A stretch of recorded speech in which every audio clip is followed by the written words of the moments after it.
اللہم صلی علی سیدنا محمد وعلی آل سیدنا محمد وبارک وسلم۔ رسول اللہ صلی اللہ علیہ وآلہ وسلم نے ارشاد فرمایا، جس گھر میں قرآن پڑھا جاتا ہے وہ آسمان والوں کو ایسا دکھائی دیتا ہے جیسا کہ زمین والوں کو ستارے دکھائی دیتے ہیں۔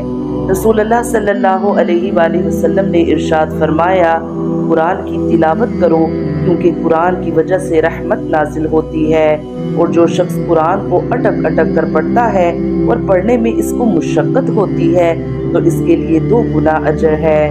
رسول اللہ صلی اللہ علیہ وآلہ وسلم نے ارشاد فرمایا، اللہ تعالیٰ کے لیے بعض لوگ ایسے ہیں جیسے کسی گھر کے خاص لوگ ہوتے ہیں۔ صحابہ نے عرض کیا، وہ کون لوگ ہیں؟ ارشاد فرمایا، قرآن شریف والے، کہ وہ اللہ والے اور اس کے خاص لوگ ہیں۔